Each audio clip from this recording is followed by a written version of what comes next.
Good morning, I'm Shehab. Senior doctors have described fatal delays in emergency care as a national scandal, with pressure continuing to mount on NHS services.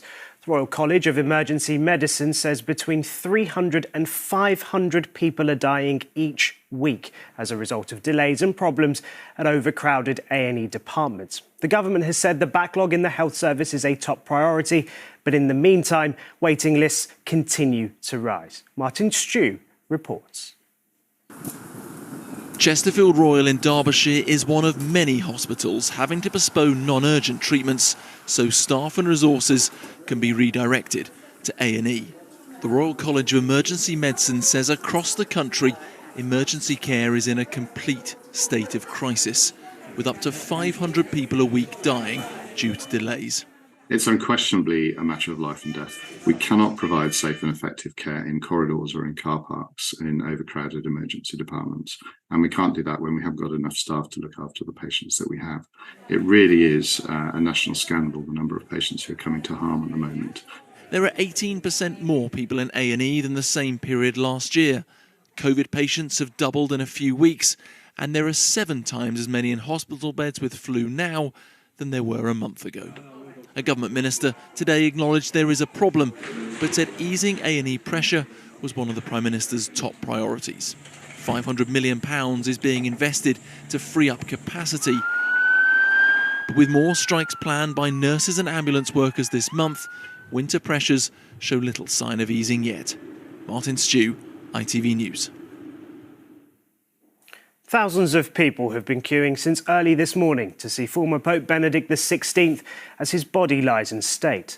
St Peter's Basilica opened today so members of the public can pay their respects to the late pontiff, who died on Saturday at the age of 95. His funeral will be held on Thursday. Meanwhile, people have lined the streets of Brazil to see the casket of football legend Pelé, which has been taken to the home of his former club Santos. The coffin of the 3-time World Cup winner will lie in state for 24 hours before his burial tomorrow. A Marvel actor, Jeremy Renner, is in a critical but stable condition in hospital after an accident while he was ploughing snow on the weekend. The 51-year-old, who plays superhero Hawkeye, had previously posted videos on social media of the heavy snowfall at his home in Nevada. That's it from us this lunchtime. Raggy Omar will be here with the evening news at 6:10. Have a good afternoon. Goodbye.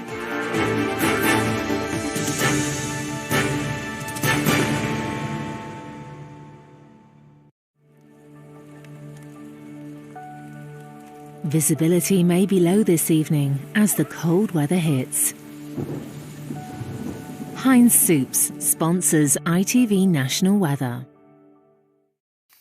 Hello there, very good afternoon to you and Happy New Year. I hope that Bank Holiday Monday is going well for you so far. Certainly we've got lots of lovely sunshine around across the UK and it's largely dry as well, just a few spits and spots of rain in places. But lots of sunshine to blast away the old Christmas cobwebs. And as you can see, it's a fairly chilly story as well, despite that sunshine, particularly across much of Scotland. Temperatures here just rising up to around 3 degrees as our daytime maximum. Then we look ahead to this evening and overnight. It is going to be a much chillier night than we've been used to recently. Temperatures away from the towns and cities really struggling to get much above freezing. We do have a system, though, starting to move in from the west, bringing patchy rain, turning rather wintry across the higher ground of Scotland. And as you can see, those temperatures really struggling even by 5 o'clock tomorrow morning.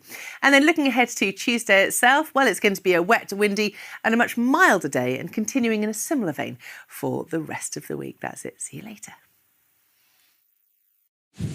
Heinz Soups sponsors ITV National Weather.